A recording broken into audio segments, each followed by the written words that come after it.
C'est compliqué d'être toujours derrière une caméra et de passer devant, surtout quand on a été, comme moi, caméraman. Et je suis toujours en train de regarder ce que les gens à l'image font.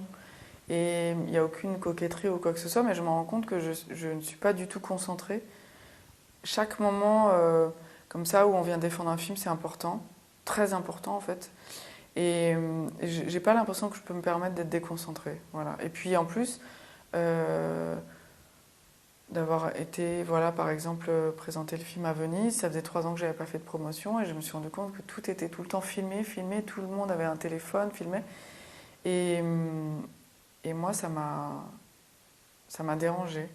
Donc c'est deux choses mises bout à bout qui font que c'est pas une posture, mais je trouve ça important de rester concentré. Et comme j'arrive pas à me concentrer quand il y a une caméra, bah, je demande si c'est possible de pas le faire.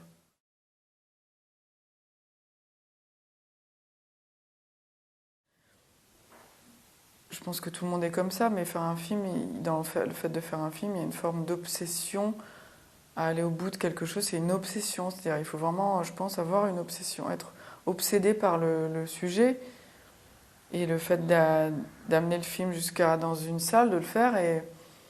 Et moi, je m'engage, je sais, presque physiquement, en fait, dans le fait de faire un film. Chaque détail compte, chaque choix est important. Pourquoi on tourne en 35 ? Pourquoi on choisit d'être sur cette plage et pas une autre ? Pourquoi en fait, il faut jamais lâcher. Donc, ça correspond plus à ça. Obsession, c'est jamais lâcher, travailler le scénario, prendre des heures et des heures chaque mot, répéter avec les comédiens. Tout ça, en fait, c'est marrant. Moi, je trouve que le travail, beaucoup de travail. C'est pas une obsession, c'est beaucoup de travail. Je viens voir mon père, Comment tu t'appelles? Victor. Ma mère, c'est Nadia. Tu as quel âge? 13 ans. Enfin, 14 bientôt. Je n'ai pas d'enfant. Il a dit quoi, le médecin? Il arrête le traitement pour voir comment je me débrouille. Il arrête tout. On va le voir, le chef. Il y en a qui acceptent qu'on assiste aux répétitions, mais lui, il veut voir personne. Il n'attend pas 10 ans pour dire à quelqu'un qu'il a un enfant. Maintenant qu'il est là, t'attends quoi? Qu'il reparte à l'étranger? Il n'y a pas de décision de faire quelque chose de précis à un moment précis, en tout cas. Puisque moi, je suis pas très analytique.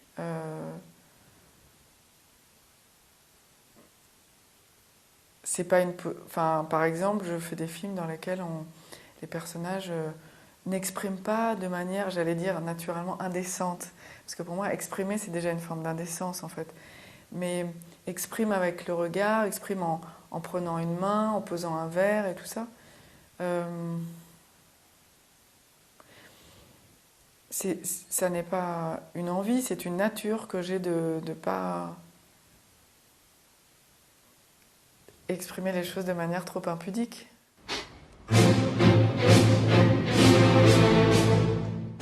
Encore une fois. Viens.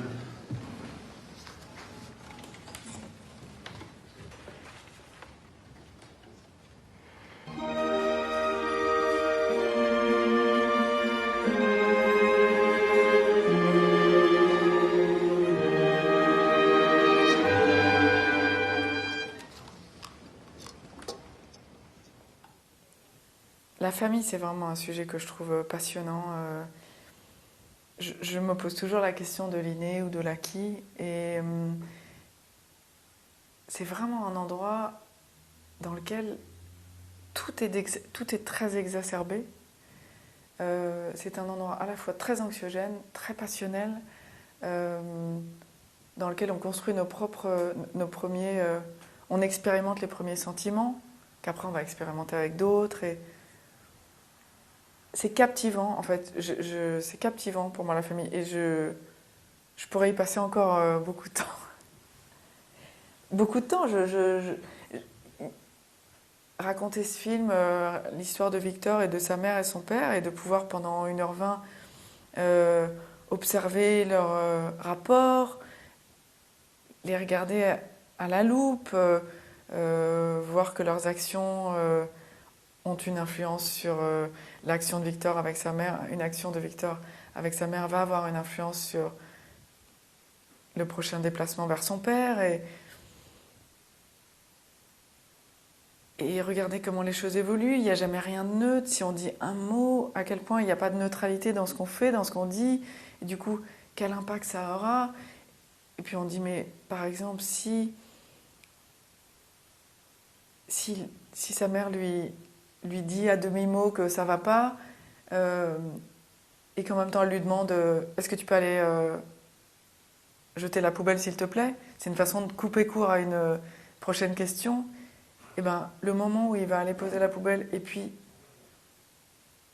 il va revenir brusquement vers elle, pourquoi tout d'un coup on passe des heures à choisir au millimètre près le temps d'attente, le temps d'hésitation qu'il va avoir avant de jeter la poubelle, qui montre qu'il est déjà en train de penser que sa mère lui a menti. Tous ces petits trucs que je trouve fascinants, que j'observe chez les gens, que j'adore en fait. Et la famille constitue, c'est un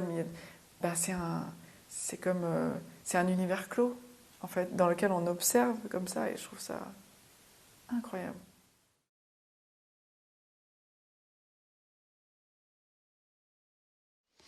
Comment avez-vous travaillé avec Victor et plus généralement avec les enfants de ce film pour travailler les émotions et leur évolution? Alors déjà, vu que c'est un enfant qui est de tous les plans, il faut avoir une sacrée envie de le filmer, mais c'est vraiment de l'ordre du désir. Hein. C'est quelque chose qui vous donne envie de vous lever le matin pour aller mettre la caméra sur lui et le filmer. Vraiment, c'est charnel. Je pense, je sais pas chez les autres, mais moi, c'est vraiment...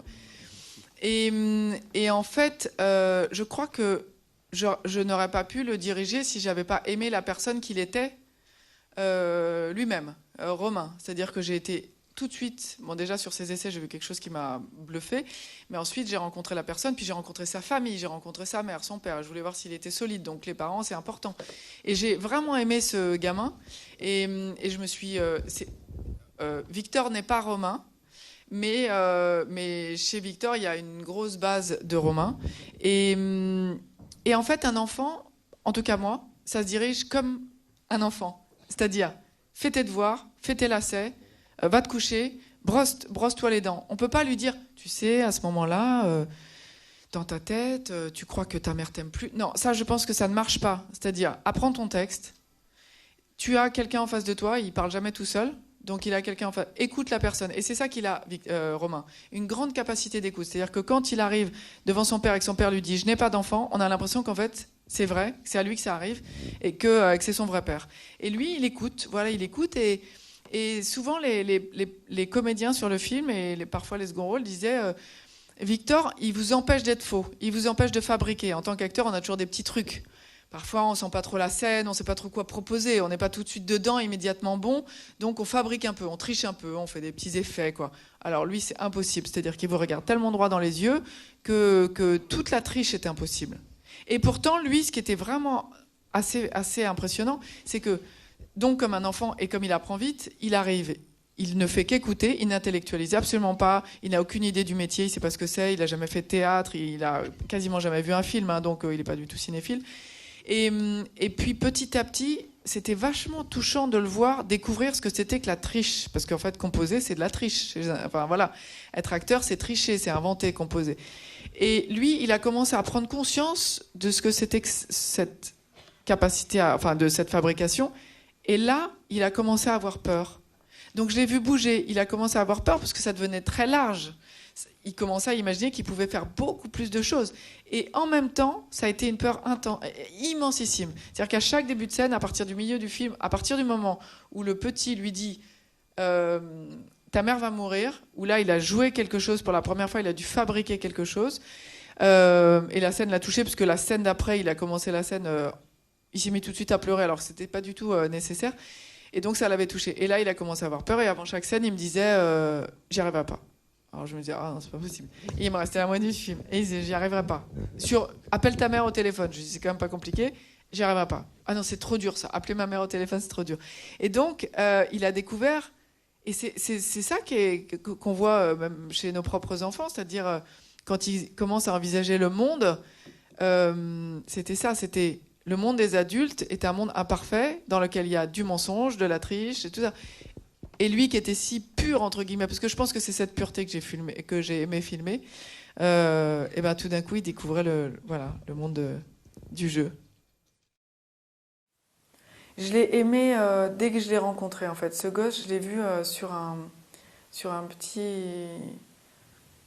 petite vidéo qu'on m'avait envoyée parmi d'autres. Et on m'avait dit, regarde, on m'avait envoyé une série de 12 gosses en me disant, il y en a un qui est exceptionnel. Et en fait, je ne l'ai même pas remarqué, l'exceptionnel. Et tout d'un coup, mais je me souviens, mais vous savez, en fait, c'est quand même incroyable parce que quand c'est le personnage principal d'un film que vous avez mis 2 ans et demi à écrire, et quand tout d'un coup il apparaît et que vous êtes quasiment sûr que c'est le personnage, c'est des sensations fortes quand même. Hein. Et on ne cherche pas à savoir pourquoi. Et là, le problème se pose. Ce gosse a des bagues. Ah bah forcément, à un moment, autour de moi, il y a des gens qui vont dire, il va peut-être falloir lui enlever quand même. Donc la question se pose, gardez, enlevez ses bagues. Mais si ce gosse me touche, c'est parce qu'il a des bagues. C'est parce qu'il a appris à fermer la bouche en parlant. Mais moi, j'ai déjà écrit l'histoire. L'histoire, c'est pas de comment je vais réussir. Mais il se trouve que naturellement, pendant tout ce temps, je me dis, ce gosse, il faut qu'à un moment, il sourit. Il faut que j'arrive à le faire sourire.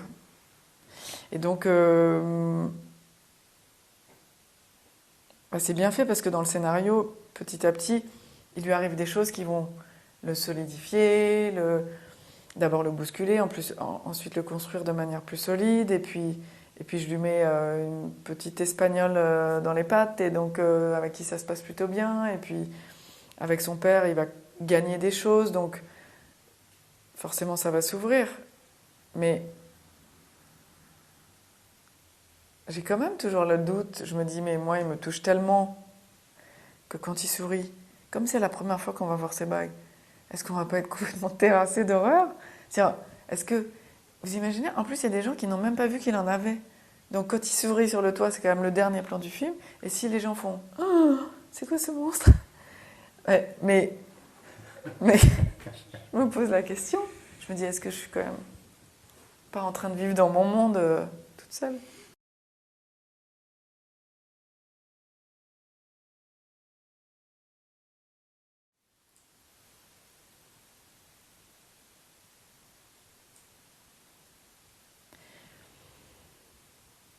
J'essaye de ramener les choses, pas à moi, mais au film, toujours. Parce que je trouve ça quand même vraiment intéressant de toujours essayer de parler du film.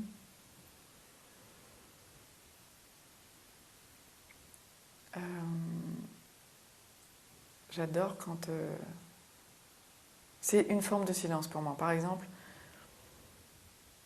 la mise en scène... Si je devais dire aujourd'hui ce que ce serait, pour moi, la mise en scène, ce serait être le plus juste dans la façon de capter les mouvements des personnages dans un espace, en fait. Et le silence, c'est être en retrait. Donc c'est une forme de silence pour moi. C'est-à-dire, j'ai du mal quand on sent trop ma présence dans mon intention de mise en scène. Donc ça, c'est une forme de silence. Et par exemple, vous voyez, les dialogues, quand il y en a trop, souvent la moitié des dialogues, c'est des dialogues qui servent à compenser les manques d'explication du scénario. Et je trouve que quand on a des bons acteurs, le minimum, c'est quand même de ne pas leur faire dire ce que vous n'avez pas réussi à expliquer via des actions. Donc souvent, les acteurs, on leur donne des phrases dans lesquelles il y a la grosse explication de l'histoire, genre « ton père et ta mère, ça serait jamais connu », etc. Ça, je trouve que c'est vraiment un respect pour les acteurs quand ils sont bons, c'est de leur laisser quand même, de ne pas leur balancer vos propres problèmes scénaristiques. Donc c'est pour ça que... Et du coup, ça veut dire que une fois que ça s'est fait, une fois que... Et c'est pas toujours le cas, parce que même en tournage, on se rend compte qu'il y a encore des mots en trop et des mots en trop, et au montage, il y a encore des mots en trop. Mais pouvoir... C'est tellement beau ce que propose un acteur, et quand vous avez des acteurs comme Clotilde et Grégory, c'est tellement énorme ce qu'ils sont capables de faire, que ça me gêne trop de leur donner autre chose que d'exprimer des émotions.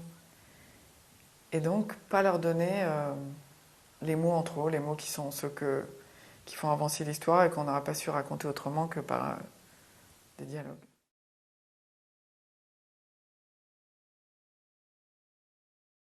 C'est pour raconter peut-être la relation que j'ai avec Clotilde M. Votre actrice L'actrice de mon film et l'actrice d'Angèle et Tony, l'actrice du Dernier coup de marteau. J'aime tellement sa capacité à proposer plein de choses différentes d'une prise à une autre, et ce danger dans lequel elle est en permanence parce que en proposant beaucoup de choses, et que parfois avec Clotilde, et ça c'est ce qu'on se dit avec ma chef opératrice, on se dit quand elle est là, on a intérêt à être là. Quand elle donne le moment qu'on cherche, on a intérêt à être bien là au bon moment, à la bonne place. Et quand on reçoit ça, quand on fait un film, quand on reçoit ces moments-là où il se passe quelque chose, où cette actrice fait quelque chose dont on se demande d'où ça vient, même dans son cerveau, pourquoi ça arrive à ce moment-là, c'est une chose qui est assez belle, qu'on n'attendait pas, qui est très personnelle et qui nous touche. Eh bien, moi, quand ça arrive, par exemple, je sais que dans une scène, il y avait un rapport avec un moment avec son fils, et j'étais complètement fascinée par son visage et ce qu'elle dégageait. Je crois que j'entendais même pas les mots, je voyais ce qu'elle dégageait. Et quand la scène s'est finie, Claire Maton, la chef opératrice du film, s'est retournée vers Pierre, l'ingénieur du son, et elle dit « Oh là là, parfois j'aimerais pas être à ta place. » Et en fait, je dis « Quoi ? C'était dingue, non ?» Et là, tout le monde se retourne vers moi et me dit « Mais t'as pas entendu l'hélicoptère ?» Et je dis « Quel hélicoptère ?»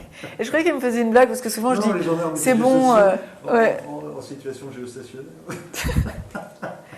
Et c'était vraiment énorme. Je dis non, mais c'est une blague parce que généralement je dis bon, on s'en fout, l'hélicoptère, on s'en fout, là, on s'en fout parce que bon, bref. C'est la vie. Donc c'est la vie.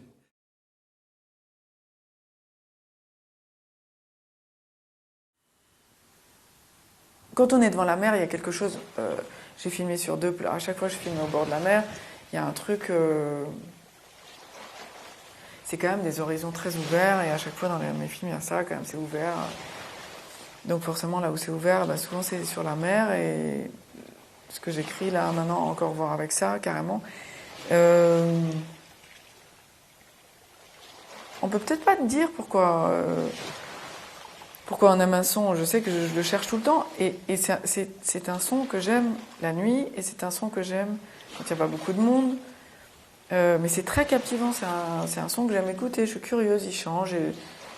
La mer forte, c'est pas le même truc, les vagues, le bruit des vagues. J'adore la mer quand elle a des marées surtout.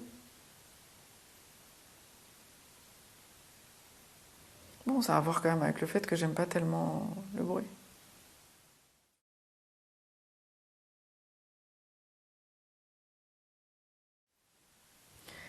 Donc l'écriture, c'est quelque chose d'assez solitaire.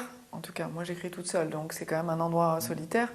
Et on raconte, et j'adore raconter l'histoire de les rapports, ce qui se passe entre les êtres humains. Qu'est-ce qui se passe ? Comment ils s'aiment, comment ils se détestent, comment ils s'attachent, comment ils fonctionnent entre eux.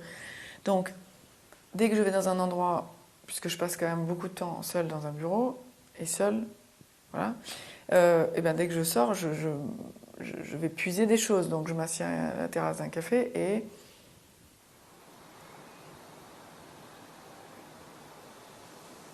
je regarde les gens, et comme tout le monde en fait, et je vois mes voisins, et puis peut-être que je m'assieds, je repère qui y a, je regarde, est-ce que c'est des couples, pas des couples, est-ce que c'est sa mère, sa soeur, sa fille, machin. En fait c'est là, c'est juste on va puiser les choses, et puis tout d'un coup il y a un mot qui sort, et de ce mot, moi je leur invente toute leur vie jusqu'à son divorce potentiel qui va arriver, j'écoute tout, je me dis ah non mais il lui a dit ça, mais pourquoi il lui a dit un truc pareil, je sens que c'est pas du tout. Donc c'est ça en fait, c'est le plaisir des rapports humains.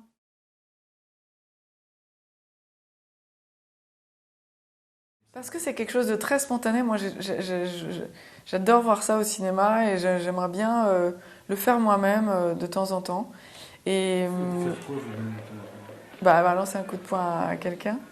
Et Et en fait, c'est un truc tellement... J'aime bien la spontanéité du truc. C'est souvent quand même à 99% des trucs qui partent tout seuls comme ça et qui explosent. Et puis je trouve ça franc. Et puis j'aime bien les trucs qui sont dits sans mots en fait. Donc on dit pas « ouais, tu me fais chier ». Non, c'est sans mots en fait, voilà.